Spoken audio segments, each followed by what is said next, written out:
네. 어젯밤 총리관저에서 있었던 취임 후 첫 기자회견에서 이시바 총리가 이렇게 얘기를 했네요. 어떻게 정상회담을 할 거냐 이런 질문에 미국과 양국 관계는 중요하고 한국과도 그러하다. 나라가 다르면 국익도 다르다라고 얘기를 했고요. 네네.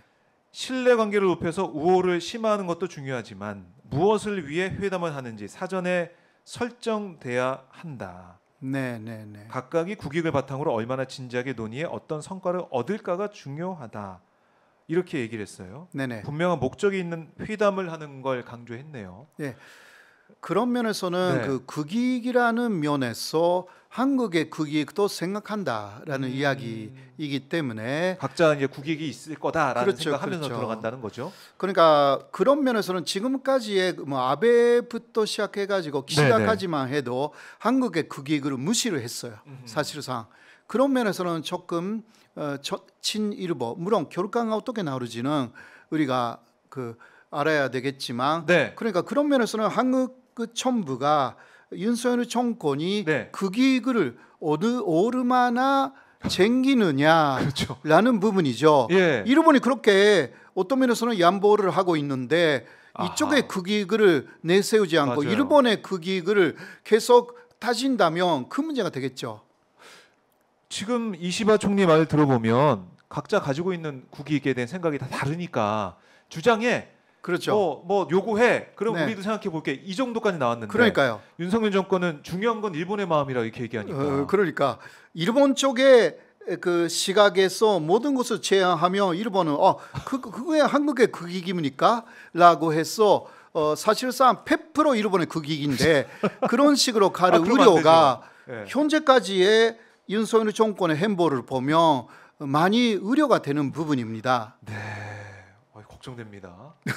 이게 걱정되고 우리 정부가 외교를 정말 잘해야겠고 제대로 해야 된다는 생각이 들어요. 예, 그러니까 굉장히 논리적으로 오기 때문에 현재까지 기시다까지만 해도요 상당히 전소적으로 오는 부분들이 있었어요. 술 한잔 하고 네네네. 사진 찍고 뭐 이 정도로. 네, 그러나 이시바는 술을 그렇게 마시는 사람이 아니고요. 아 그래요? 예, 윤석열 대통령한테는 좀 악재네요. 예. 그리고 회식 같은 거 싫어하는 사람이에요. 회식 싫어해. 예.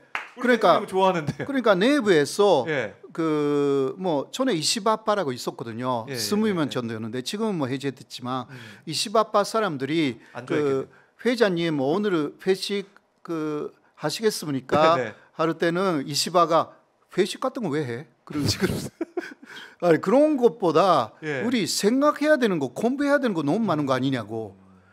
그러니까 공부를 엄청나게 하는 사람이에요. 그러니까 사람하고 네. 교류하는 거 조금 서툴러요. 그러니까 지금까지 인기가 없었던 거. 딱 어떻게 보면은 이제 조직의 보스 느낌이나 큰 형님 느낌이 아니네요. 아니죠. 챙기는 사람이 아니네. 어떤 면에서는 그 전략가, 실무적으로 진짜 실무적으로 딱 국익, 이익 여기에 초점을 맞춰서 어떻게 얻어낼 것이냐 예. 고민하고 전략을 짜고 이런 사람이네요. 예. 그리고 아베노믹스에 대해서도요. 예. 아베 총리가 하고 있는데 아베노믹스는 안 된다고 쭉 이야기를 했어요. 그렇게까지 얘기를 했어요. 예, 왜냐하면 아베노믹스는 네. 깊이 들어가면 안 되는 게 많아요. 그러니까 지금 그 부작용이 맞아요. 나와가지고 일본 경제가 계속 그럼요. 추락하는 거거든요. 네. 그것을 이시바는 처음부터 알고 있었던 거예요. 그러니까 증거하는 느낌으로 예. 아베노믹스는 안 된다고 한 것이 아베는 그거는 네. 반역죄 정도로 본 거죠. 진짜 싫었겠네요. 아베 입장에서는 이시바가 너무 미웠겠네요. 그러니까요. 경쟁자기도 하지만. 예. 그리고 일반 경쟁자지만. 국민들도 깊이 모르기 때문에 이시바가 그런 식으로 하는 것은 이거는 배신자가 아닌가라는 그러니까 네. 같은 당에서 그러한 평가가 없지 않아 있었어요. 네. 그래도 너무 이시바를 잘 알고 있는 특히 자민당 당원들 중에는 그런 사람들이 많았어요.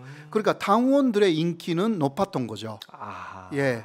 그래도 마지막에 2차 투표에서는 항상 당원표가 10% 정도밖에 나오지 않게 조절이 되는 거예요. 네. 국회의원 표가 90%, 더 많이 반영되고 90%. 예. 그 전에는 50%였는데 그러니까 1차 투표에서는 거의 이시바가 아베하고 했을 때도 이겼어요. 1차는. 그러니까 2차에서 안 그 됐구나. 탄신은 국회의원표가 국회의원한테 인기가 없으니까. 왜냐하면 탄신은 눈치 많이 보잖아요. 네. 지금은 파벌이 없으니까 눈치 많이 안 봐요. 그래서 이겼던 거죠. 아 그렇네요. 네. 그러니까 이시바 총리가 그때 회식도 좀 많이 하고 네네, 사람들 네. 많이 만나고 이랬으면은 예, 될 수 있는 가능성도 있었을 텐데. 충분히 있었어요. 그러니까 어. 자신의 생각은 이런 것이다라는 것을 많이 그냥 자기 파 사람들에게는 서로 어떻게 했다 하더라도 네. 그거는 20명밖에 안 됐다는 거죠. 아, 그러니까 자민당 국회의원들은 400명 가까이 있었어요. 그러한 안 돼. 부분에서 예. 조금 부족했다. 아, 앞으로 어떻게 되는지. 그러니까 지금도 그 뭐 아시겠습니다마는 이시바가 자민당 총재가 됐다.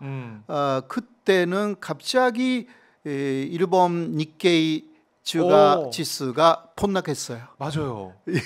아니 이거 왜 그런 거예요? 그것도 한번 짚고 넘어. 그거는요. 경제적으로도 경제적으로는 회식 많이 안 해서 그런가? 사실 일본 시장에 금연 시장에서는 네. 주식 시장도 마찬가지고 다카이치가 된다고 생각하고 있었어요. 예. 왜냐하면 다카이치는 아베노믹스를 계승하겠다. 그러니까 금리를 풀고. 인상하지 않고 예. 계속 엔저로 가야 된다. 이게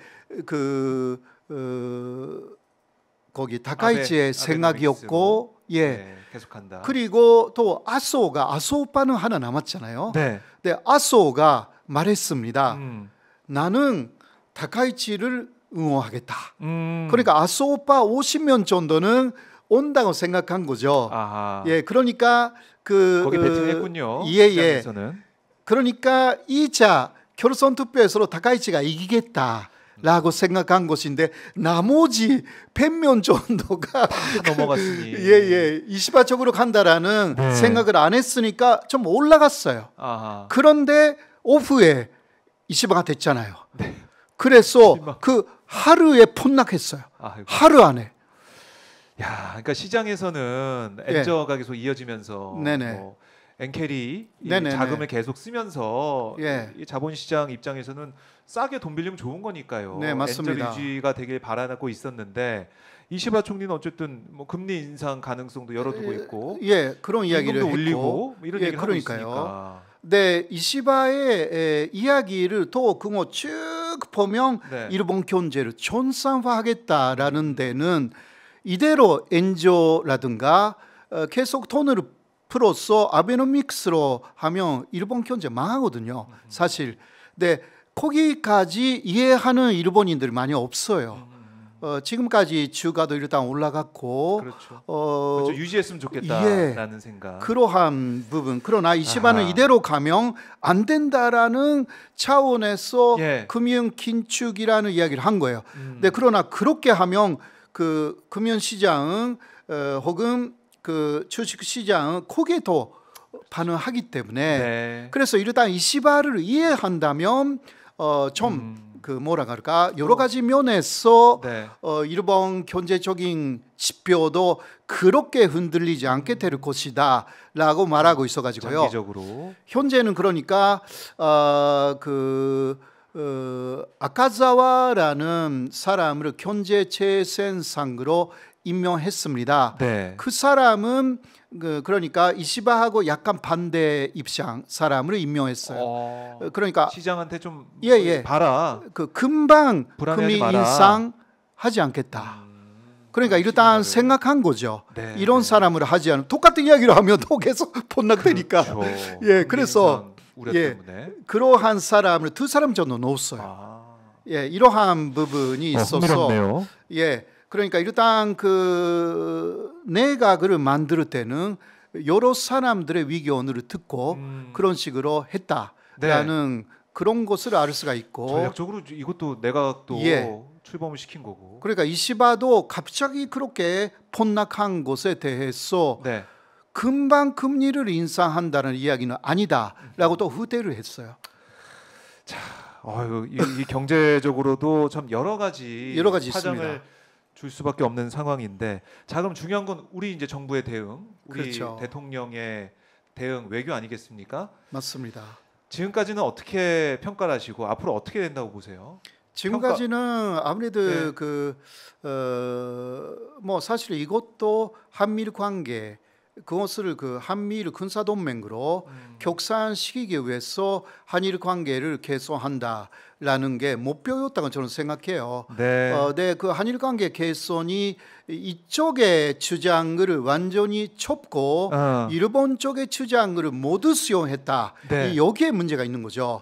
그러면 한국이라는 나라는 사라지는 것이고 아이고. 한국의 존재성, 역사적인 존재성 이것은 뉴라이트의 주장 그대로 일제 강점기는 뭐 합법이었고 뭐 그 안중근이나 김구 선생님은 다 테러리스트가 되는 것이고요. 예. 이런 식으로 향하고 있었는데 이번에 이시방아 해가지고 이런 부분이 어떻게 바뀔지 또 봐야 되고요. 네. 그리고 거기에 우리 그 정부가 어떤 식으로 대응하는지도 봐야 되고 그렇다고 또 한미일 건조에 있어서는 이시바가 더 강한 입장 나올 수가 있기 때문에 네. 그것을 또 지금까지는 오히려 윤석열 정권이 더 강하게 여러 가지 뭐 핵 공유도 먼저 이야기를 했고 네. 그 핵 협의체가 됐지만 이게 지금 또 이시바가 또 핵 공유를 말하기 시작했고요. 그러니까 이러한 부분에서 네. 그 윤석열 정권이 오히려 이시바 쪽에 더 강하게 나가겠네라고 해서 이런 부분은 미국을 앞에 두고 견제 상태가 될 한국하고 일본이 이런 그 미국의 마음을 어느 쪽이 얻는가. 그러나 너무 하면 미국은 반대하기 때문에 네. 이게 또 이시바가 또 후퇴해야 되는 그러한 것도 좀 봐야 되고요. 네. 그러니까 윤석열 정권에서는 그런 부분은 그 윤석열 정권하고 이시바 정권은 군사 부분은 크게 다르지 않겠다라고 생각할 가능성이 충분히 있어요. 그래요. 예, 이것은 우리가 잘 뭐 지켜봐야 하고 좀 본질적으로 다른 부분 그리고 아무리 그렇다 하더라도 우리가 가야 되는 부분 그러니까 우리의 국익을 손상시키고 역사적인 전체성을 망가뜨리는 것은 절대 안 되기 때문에 네. 이런 부분에 있어서는 계속 주시를 해야 된다 그렇게 생각합니다. 그러니까 우리가 이제 외교가 한쪽에 편중이 돼 있다는 비판이 계속 네네. 나오지 않았습니까? 네. 한미일 이 공조, 네. 이 협력 관계 때문에 중국하고 러시아하고는 거의 네. 뭐 아예 척을 지는 가치 외교만 얘기를 하면서 한미일 여기에 몰빵을 하는 그런 모습이었는데 그렇죠.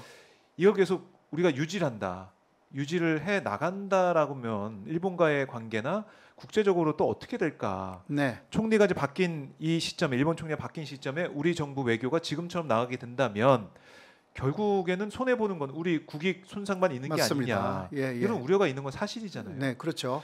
네, 조금 앞서가는 이야기지만 네. 걱정이 되는 부분은 한미일 건조 부분에서는 이시바도 대중국이나 대러시아에 대해서 말하고 있기 때문에 그게 다른 것이 없을 가능성이 있어가지고 이게 조금 그 걱정이 되는 부분인데요.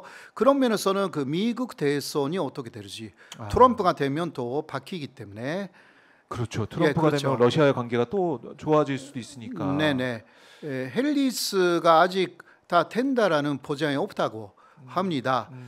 그 여러 면에서 헬리스가 5% 이상 그 앞서가지 않는 한 샤이 트럼프가 너무 많아가지고 결국은 트럼프가 이긴다라고 많은 미국 전문가들이 사실 뒤에서는 말하고 있습니다. 그러니까 힐러리 때 같은 상황이 벌어질 수가 있다는 거죠. 네, 충분히 그런 것이고요. 물론 이거는 그 헬리스가 압도적으로 우세가 되면 이거는 어떻게 할 수는 없지만 그래도 격전주가 문제죠. 그럼요. 이거 선거인단 투표이기 때문에 네.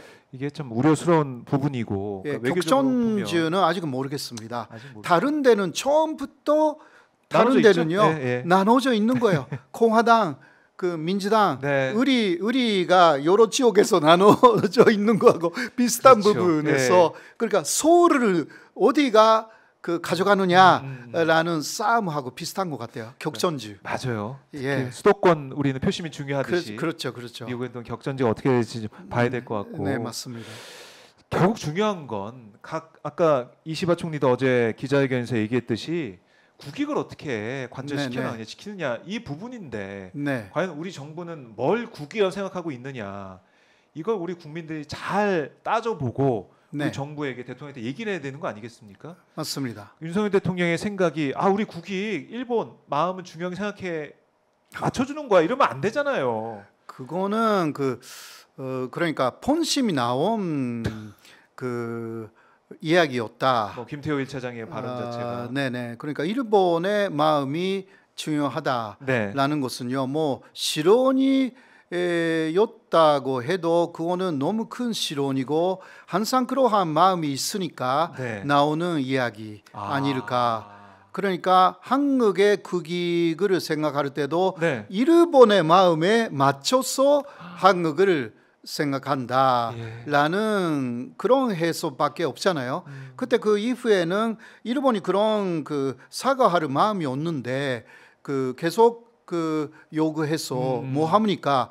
그러한 내용이 달아갔지만 그런 것도 안 되는 것이고요. 독일을 봐야 된다라는 부분이고 독일하고 프랑스의 관계를 한일 관계에서 만들자. 이게 김대중 전 대통령의 이야기였고 그러니까 공동 역사 교재를 만들자. 정부가 나서서 그런데 거기에 대해서 끝까지 반대한 게 일본이에요. 그때 그러니까 오부치 김대중 선언이 있었던 후에 그러한 이야기를 일본 측에 쭉 했어요. 그러나 오부치가 빨리 죽었고 그 다음에 다른 총리가 나왔는데 거의 극우가 나오기 시작해요. 모리라든가 또 계승이 안 됐군요. 그래서 코이즈미도 당시는 극우를 기반으로 나왔기 때문에 그러한 이쪽에 공통 역사 교재 거기에 다른 의견이 있으면 쓰자. 다른 의견을 또 같이 한국 쪽의 의견, 일본 쪽의 의견 그렇게 독일하고 프랑스의 교재가 그렇게 되어 있다고 하지 않습니까? 그런 식으로 하자라고 해도 일본은 반대를 한 것입니다. 그냥 민간에서 하자 그런 것은. 근데 민간에서 하는 것은 이것은 안 되죠. 한계가 있습니다. 그리고 지금도 이 역사 교과서 논란도 계속 펼쳐지고 있지만 일본 교과서 자체가 극우적으로 바뀌고 있는 거 아니겠습니까? 과거사에 있어서는 특히 거의 아베가 된 이후는 뭐 독도 문제라든가 기타 위안부 문제도 그렇고 다 극우의 사상에 입각하여서 바뀌었기 때문에 이러한 부분은 진짜 우리 쪽의 의견이 자꾸 들어가야 되는데 우리 쪽에도 그러나 그거 한다고 해도요. 뉴라이트가 많이 들어가면 거의 일본하고 뭐 비슷한 실만적인 교재가 나오는 거예요. 공통이라고 해도. 공통이라고 해도. 네네.